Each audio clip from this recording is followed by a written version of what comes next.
अस्सलाम वालेकुम, I am clinical dietitian Ayesha Nasir और आज की इस वीडियो में हम डिस्कस करने वाले हैं वेट को मेंटेन कैसे किया जाए। वेट एक दफ़ा आपने रिड्यूस कर लिया, कई लोग कहते हैं वेट तो हमने कम कर लिया, अब इसको मेंटेन कैसे करना है। आपने जिस तरीके से भी वेट रिड्यूस किया, आपने हेल्दी डाइट से किया, आपने कीटो डाइट से किया, आपने एटकिंस से किया, वेट आपने एक दफ़ा रिड्यूस कर लिया है, अब मेंटेनेंस नहीं करेंगे तो आप वहीं पे वापस आके खड़े हो जाएंगे। देखिए एक दायरा है, उस दायरे में नहीं घूमते जाना। वेट कम किया, फिर बढ़ा लिया, फिर कम किया, फिर बढ़ा लिया, कोलू का बैल नहीं बन जाना। मैं अपने पेशेंट से एक रिक्वेस्ट करती हूँ, मुझे कोलू का बैल ना बनाए। मैं एक पेशेंट पे मेहनत करके उसको भेजूंगी वापस, वो वहीं पे आके खड़ा हो जाएगा, मैं फिर उस पर मेहनत करूँगी, मेरा वही, मैं उसी कोलू के बैल की तरह मैं घूमती रहती हूँ एक ही पेशेंट को पकड़ के उस पर मेहनत। तो ये कोई जिसे कहते हैं अक्लमंदी की बात नहीं है। होना ये चाहिए कि आप आहिस्ता आहिस्ता ग्रेजुअली अपनी कैलोरीज़ को ऐड करें। देखिए एक चीज़ समझें, 250 ml के ग्लास में मैं 300 ml पानी डालूंगी तो ग्लास तो ओवरफ्लो करेगा। मैं जब भी अपनी रिक्वायरमेंट से ज़्यादा खाऊंगी, मैंने एक दफ़ा वज़न कम कर लिया, एक बाल्टी थी मैंने नीचे से खाली की, वापस जाके फिर भरना शुरू कर दिया, तो बाल्टी तो दोबारा से ओवरफ्लो करने लग जाएगी ना। मैं जब भी अपनी कैलोरीज से ज़्यादा, अपनी रिक्वायर्ड कैलोरीज से ज़्यादा जब भी खाऊंगी, वेट बढ़ेगा मेरा। अब तरीका क्या है वेट रिड्यूस करके कि आपको कैसे पता चले? एक लेमैन को नहीं पता 1200 कैलोरीज का, एक गांव की औरत को या एक आम बंदे को कैसे पता चले? मुझे जब तक मैंने न्यूट्रिशन नहीं थी पढ़ी, मुझे नहीं था पता कैलोरीज कैसे काउंट करनी है, तो मैं कैसे एक्सपेक्ट करूं कि एफएससी का कोई स्टूडेंट या कोई इंजीनियर या कोई कंप्यूटर साइंस का बच्चा बैठ के कैलकुलेट करता रहे अपनी कैलोरीज को और सारे कुछ को। एक जनरल सी आप चीज़ सीख लें। आपने वेट रिड्यूस किया, उसके बाद रोटी, चावल, फ्रूट, दूध, ये चीज़ें आहिस्ता आहिस्ता ऐड करनी है। अगर आपने बिल्कुल रोटी, लेट से कीटो डाइट कर रहे थे, आपने बिल्कुल रोटी छोड़ दी थी, अब कीटो डाइट में फ्रूट्स भी छोड़े होते हैं, दालें भी छोड़ी होती हैं, वेजिटेबल्स भी छोड़ी होती हैं आपने, अब आहिस्ता आहिस्ता वेजिटेबल्स ऐड करें। एक दो वेजिटेबल्स जो कि कीटो डाइट में नहीं है, आप उनका इस्तेमाल शुरू कर सकते हैं, जैसे बीट रूट का आप इस्तेमाल कर लें, या आप कोई महीने में 1 से 2 दफ़ा आप गाजर, क्योंकि गाजर में बहुत ज़्यादा स्टार्च है, 1 से 2 दफ़ा आप गाजर का इस्तेमाल कर लें। डेली अगर आपने सब्ज़ी को इस्तेमाल करनी है, प्याज से थोड़ा सा प्याज काट लिया, थोड़ा सा टमाटर काट लिया, आपने वहाँ से स्टार्ट करना है। गाजर का, आलू का इस्तेमाल तो बिल्कुल नहीं, गाजर का इस्तेमाल को महीने में 1-2 दफ़ा कर लिया। अब हम बात करते हैं रोटी की। अगर आप कीटो करके या आम भी वेट को रिड्यूस करके एकदम बहुत ज़्यादा रोटी खाना शुरू कर देंगे, आपने रोटी आधी कर दी थी एक नॉर्मल डाइट पे और आपने एकदम 2 रोटियां खाना शुरू कर दिया ये सोच के कि अब तो वज़न कम हो गया, तो वेट बढ़ जाएगा।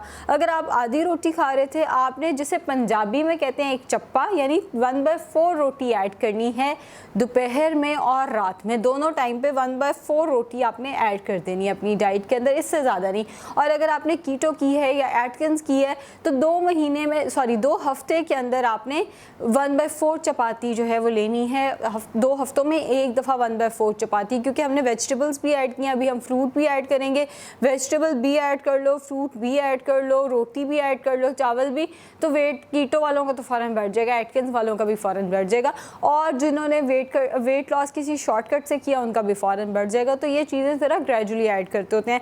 डेयरी प्रोडक्ट्स यानी दूध दही का इस्तेमाल जितना हो सके कम से कम करना है, क्योंकि दूध दही फ़ौरन वेट गेन कराते हैं। देखिए एक बच्चा जब पैदा होता है पूरा साल तकरीबन दूध पे ज़िंदा रहता है, दूध में इतनी कैलोरीज़ हैं, इसीलिए मैं कहती हूँ दूध पत्ती का इस्तेमाल बहुत ज़्यादा ना करें। दूध को 1 से 2 ग्लास उसकी सर्विंग होनी चाहिए एक नॉर्मल बंदे के लिए। अब आपने अगर किसी हैक से वेट लॉस किया है, अगर आपने किसी शॉर्टकट से वेट लॉस किया है, तो आप 2 से 3 खाने के चम्मच दही से जो डेयरी है वो ऐड करना शुरू करें। आप अपने हर मील के साथ 2 to 3 टेबलस्पून डेयरी का इस्तेमाल कर सकते हैं। कीटो वाले नहीं, कीटो वाले ये कर सकते हैं कि वो महीने में 1 से 2 दफ़ा जो है 2 to 3 टेबलस्पून दही का इस्तेमाल करें। दही से फ़ौरन वेट गेन शुरू हो जाएगा कीटो वालों का। तो बहरहाल डेयरी जो है उसको थोड़ा रिस्ट्रिक्ट करें। एक आम बंदा जिसने नॉर्मल डाइट की है वो 2 to 3 टेबलस्पून दही या रायते का इस्तेमाल हर मील के साथ शुरू कर दें। फ्रूट्स की अगर हम बात करें, जितने आप पहले फ्रूट्स ले रहे थे उसमें 2 फ्रूट्स ऐड कर दें। जैसे वाटरमेलन है तो 1 कप वाटरमेलन आप ऐड कर सकते हैं, गर्मा है, खरबूजा है तो 1 कप आप ऐड कर सकते हैं। चेरीज़ आई हुई हैं, 12 से 17 चेरीज़ मज़ीद बढ़ा दें, जितना आप पहले खा रहे थे उसमें 12 से 17 चेरीज़ ऐड कर दें। 3 से 4 खुबानियाँ, 3 से 4 आलू बुखारे बीच में ऐड कर दें, या नट्स हैं, अगर आप 7 आमंड्स पहले ले रहे थे तो उसके साथ 2 अखरोट लेना शुरू कर दें। फ़िज़िकल एक्टिविटी इस सब के साथ आपने रखनी है। देखें, अगर आप वेट रिड्यूस करने के बाद अपनी फ़िज़िकल एक्टिविटी नहीं रखेंगे तो आप वहीं सेडेंटरी लाइफस्टाइल पे वापस आ रहे हैं। कोई फ़ायदा नहीं है किसी चीज़ का। वॉक का कोई नुकसान तो है नहीं, अनटिल और अनलेस आपका कोई यूरिक एसिड का मसला है या विटामिन डी लो हुआ है, कोई मसला ऐसा है जिसकी वजह से आपको स्वेलिंग हो जाती है वॉक करके, या कोई हड्डियों का मसला है कि डॉक्टर ने ही आपको मना कर दिया आपने वॉक नहीं करनी। अगर कोई इस तरह का मसला नहीं है तो फिर आपने वॉक जितनी आप कर रहे थे उसको कंटिन्यू करना है। जैसे जैसे मैंने बताया रोटी का, जैसे मैंने बताया है आपको फ्रूट का, सब्जियों का, डेयरी का, आपने वैसे ही ऐड करना है। एक चीज़ जो हमारी रह गई है वो है चावल। चावल का इस्तेमाल कीटो वाले महीने में 1 से 2 दफ़ा करेंगे और 2 to 3 टेबल स्पून करके वो शुरू करेंगे। जो एटकिंस वाले हैं वो भी ऐसे, जिन्होंने कोई वेट लॉस किसी हैक से किया वो भी ऐसे शुरू करेंगे। एक आम नॉर्मल बंदा जितने चावल ले रहा था वो उसमें 6 टेबल स्पून ऐड कर दे। मतलब अगर आप दोपहर में, लेट से हर एक के रिक्वायरमेंट डिफरेंट है ना, अगर कोई किसी ने जब वेट लॉस किया उसने 10 टेबल स्पून चावल लिए हैं तो वो 6 table spoon 16 table spoon total हो जाएंगे। 6 टेबल स्पून आपने ऐड करने हैं दोपहर में, रात में जिस टाइम आप पहले ले रहे थे उस टाइम पे भी 6 टेबल स्पून। और नॉर्मल जैसे अगर आप दोपहर में चावल लेते रहे, रात में चावल नहीं ले रहे थे तो रात में भी आप 6 टेबल स्पून चावल जो हैं वो ऐड कर दें। अगर हम ब्राउन ब्रेड की बात करें, रोटी की जगह आप ब्राउन ब्रेड का एक स्लाइस जो है वो ऐड कर सकते हैं। एंड वही बात कि वाटर इनटेक अपना अच्छा रखना है, ऑयल्स का इनटेक बहुत ज़्यादा नहीं करना। ये सोच के अब हमने वेट लॉस कर लिया, रोज़ का एक बर्गर हम पे फ़र्ज़ हो गया, ये काम नहीं करना। जंक फूड खाएं, मेरी वीडियोस में आप देखें, मैं तो यही कहती हूँ जंक फूड भी खाया करें। आपको आदत हो भाई बाहर का खाना खाने की, जिस तरह होता था कि जी बच्चे हार्डीज़ गए हैं उन्हें ऑर्डर ही नहीं करना आ रहा, वो मैकडॉनल्ड चले गए हैं उन्हें ऑर्डर ही नहीं करना आ रहा। भाई बच्चों को सब कुछ आना चाहिए। सोशल लाइफ आपकी डिस्टर्ब नहीं होनी चाहिए कि जी आपको पता ही नहीं है कौन सा रेस्टोरेंट खुल गया है, वहाँ पर क्या क्या मिल रहा है। सोशल लाइफ डिस्टर्ब ना करें। महीने में 102 दफ़ा आप बाहर का खाना खाएँ, लेकिन उसमें भी आप एहतियात कर सकते हैं। जैसे हम लोग एक्स्ट्रा लार्ज करा लेते हैं हर चीज़ को, वो ना करें। जो मील एक रेगुलर मील है उसको प्रेफर करें। एंड अगर आपके पास ऑप्शन हो तो साथ में ड्रिंक एंड फ्राइज़ छोड़ दें। फ़र्ज़ नहीं है कि आपने ड्रिंक एंड फ्राइज़ के साथ ही बर्गर पूरा का पूरा खाना है। पिज़्ज़ा अगर आपने खाना है तो प्रेफर करें थिन क्रस्ट पिज़्ज़ा। बच्चों को भी थिन क्रस्ट पिज़्ज़ा की आदत डालें। इसी तरह आपकी प्रेफरेंस जो होनी चाहिए वो ये होनी चाहिए कि बारबेक्यू टिक्का या जैसे चरगा हो गया, गोश्त या गोश्त की बनी हुई चीज़ जो है वो बाहर से खाएं।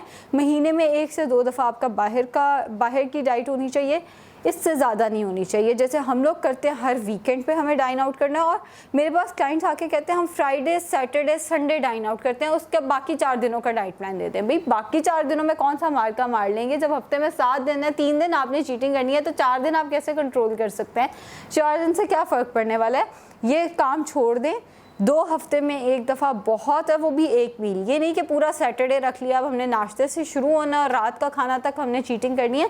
महीने के अंदर 2 चीट मील्स आपको अलाउड हैं, वो मैंने आपको बता दिया कि एक्स्ट्रा लार्ज नहीं कराना, रेगुलर की तरफ रहना है। थिन क्रस्ट पिज़्ज़ा जो है वो प्रेफर करना है, फ्राइज़ और ड्रिंक आपने साथ छोड़ देने हैं।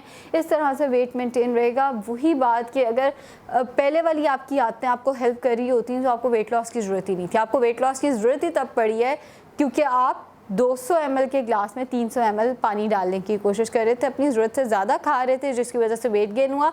अब वेट लॉस कर लिया तो उन आदतों की तरफ वापस नहीं जाना। शुक्रिया।